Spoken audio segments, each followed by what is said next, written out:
Hi mga loves! Good morning! Itutuloy po natin ang paglilibot sa buong Canada. At kaunting kaalaman lang po na ang Canada po ay 33 times bigger than the Philippines. Imagine niyo po yun kung gaano po kalaki ang Pilipinas. 33 times bigger po ang Canada. So ayan, ang Canada pa ay binubuo ng 10 probinsya, 10 provinces. Iyon po ay ang Newfoundland and Labrador, Prince Edward Island, Nova Scotia, New Brunswick, Quebec, Ontario, Manitoba, Saskatchewan, Alberta, and British Columbia. At binubuo rin po ito ng tatlong teritoryo. The 3 territories are Nunavut, the Northwest Territories, at saka the Yukon. Yukon po ang pinakatlong teritoryo ng Canada. So ayan po mga loves. At nung nakaraan, nilibot po natin ang buong East Coast na binubuo po ng Saskatchewan, Manitoba, Ontario, Quebec. Ayan po mga loves. Inikot po natin yan ng 13 days sa pamamagitan po ng pagdadrive. Ayan, so napuntahan na po natin ang Saskatchewan, napuntahan na po natin ang Manitoba, ang Ontario at ang Quebec, mga loves. So napuntahan na po natin yan. At napuntahan na din po natin ang British Columbia at ang Alberta, dito po kami nakatira. Napuntahan na rin po natin ang Northwest Territories. So mga loves, malapit na nating malibot ang buong Canada. Oh my gosh! So ayan mga loves, so 10 probinsya ang napuntahan natin. Sa 10 probinsya ay ang Quebec, Ontario, Manitoba, Saskatchewan, Alberta, and British Columbia. So 2, 4, 6, 7. 2, 4, 6, 7 na po ang napuntahan natin sa probinsya ng buong Canada. 33 times bigger than the Philippines. I'm so excited for you mga loves. Ang hindi na lang po natin napuntahan ay ang Nova Scotia, ang Prince Edward Island at saka ng Newfoundland. Napuntahan na rin po natin ang isa sa mga teritoryo ng Pilipinas, which is the Northwest Territories. Hindi na lang po natin napuntahan ay ang Nunavut at ang Yukon. Doon po sa tatlong teritoryo na yun mga loves, doon po yung mga malalamig na part ng Canada. I think kung hindi po ako nagkakamali sa Yukon po or sa Nunavut, meron po yung mga panahon doon na parang wala pong sikat ng araw sa loob ng 6 na buwan. So puro winter lang po sila doon. At ayan po, idadagdag po natin ang kaunting kaalaman na yan pag nag-search po tayo mga loves, kasi hindi po tayo sigurado. Kaya ayaw po natin na may masabi po sila sa atin na hindi po kumpleto yung ating information.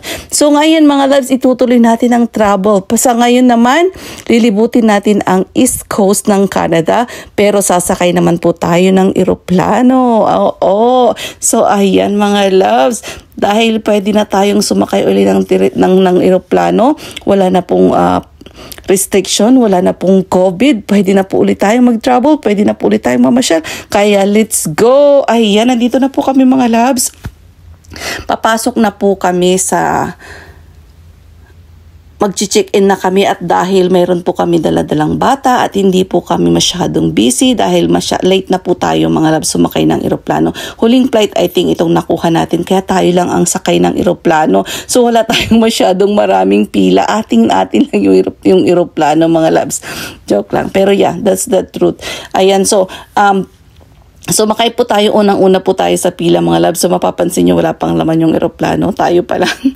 Kasi konti lang yung pasahero nitong mga ganitong oras na, kasi late na siya. Ayan. So pagkatapos po ng ilang oras, ayan, ang bait-bait ng mga anak ko sa eroplano. Angelic is second time niya pong sumakay ng eroplano, and Angelo first time niya po ito mga loves na sumakay, kasi nagkaroon po ng COVID nung pinanganak siya. Tamang-tamang kasagsagan ng COVID nung pinanganak siya.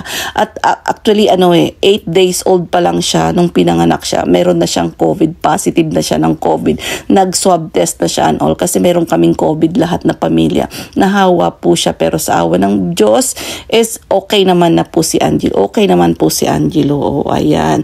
At nga pala, bago po kami sumakay ng eroplano ngayong araw na to, natulog po kami sa hospital. Natulog kami sa emergency kasi nabigla pong nagkaroon ng aksidente si Angelo. At ngayon nga, nakakast po yung paa niya, nakasimento yung kanyang paa. At yan naman, sa awa ng Diyos, tahimik na tahimik siya at behave na behave yung ating batuta, na hindi ko ini-expect na ganyan siya ka-behave sa loob ng eroplano.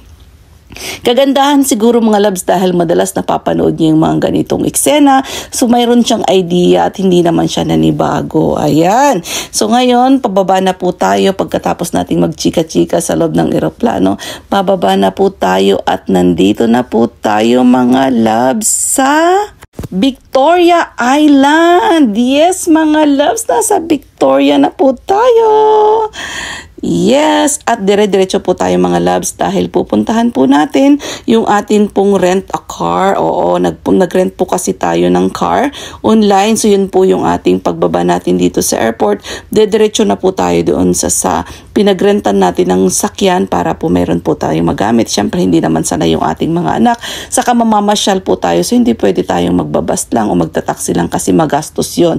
At saka pag magbabas, time consuming, kaya naisipan ko na mag-rent na lang kami ng car para mapuntahan po natin lahat ng gusto nating puntahan at malibot po natin ang buong Victoria or East Coast, Canada. Oo, kung galing tayo sa West Coast, sa East Coast naman tayo ngayon. West Coast naman tayo, nagkakabaliktad na ako. Sorry mga loves. At ngayon nga, excited ang mga bata. Oo, so pagkatapos natin mga loves, na i-pick up yung ating sasakyan, yung ating inirent na car, ay magdidiretso na po tayo sa ating hotel para po magbaba na tayo ng ating mga luggage. Oo, para wala tayong iniintindi, wala na po tayong iniisip. So, check-in na natin yung ating sasakyan. Hindi sasakyan mga love, sorry na.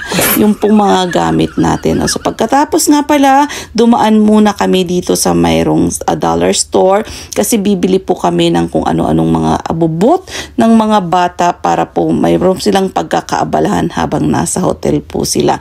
So nandito na tayo sa ating hotel. So this is the hotel. Na-pictures ko na po ito mga loves sa isa sa mga reels ko. Kaya kung gusto nyong hanapin or gusto nyong interesado kayo at naghahanap kayo ng hotel dito sa may Victoria, I suggest na maganda rin po itong lugar na ito. Hindi po rin siya masyadong pricey, kumbaga sa ibang hotel or ng ibang pwedeng pag-stayhan ng pamilya. May swimming pool din po siya, nasa labas nga lang. Pero warm naman yung tubig, ayan. So mag-i-enjoy po yung mga anak nyo. So dito po sa pinakalabi niya, meron pong laruan ng table tennis, meron po silang napakalaking TV, kung saan pwede po kayong manood at mag-jamming na mag-anak. May mga laruan din po sila dyan sa pinakalabi nila. So parang lang talaga siya, parang family place lang talaga siya na kumbaga magbabanding yung pamilya, mga ganun yung pinaka-ambience niya. So kung sa ibang hotel, yung pagpasok mo, makikita mo yung yung magandang magandang itsura ng hotel, magandang yung parang stricto na social, mga ganyan. Pero dito po pagpasok mo, ayan, nandyan po yung kanilang guest service na kung saan mag-check-in ka. Tapos mayroon pong isang room na pagkalaki-laki. Nandoon po yung recreation room nila. So this is our room. This is a queen size room. Meron po tayong 2 queen size bed. Andito po tayo mag-stay over the night. So yan po, mayroon po tayong pinaka-balcony dyan kung saan paglabas mo po dyan sa pinto, makikita mo na po yung swimming pool. So nandun po yung swimming pool, makikita nyo. So kumpleto rin po ito, mayroon siyang coffee table, coffee area, mayroong microwave, may ref, may napakalaking TV, shower and everything. Opo. So yan na po yung swimming pool sa baba. Ayan na din po yung parking natin. So napaka-ano lang talaga. Napaka-convenient. Oo, na pag-istehan ng mga bata at siguradong mag-i-enjoy. Ayan, napapasayaw ang ating Angeline. Mga loves, napapasayaw ang ating Angeline sa ating sa excitement at saka sa saya. Opo mga loves. Kasi nga, first time nating sumakay ng eroplano pagkatapos po ng COVID. So ayan. Tinuturo nga po pala ng daddy yung lighthouse. Pupuntahan po natin yan sa susunod nating mga vlogs.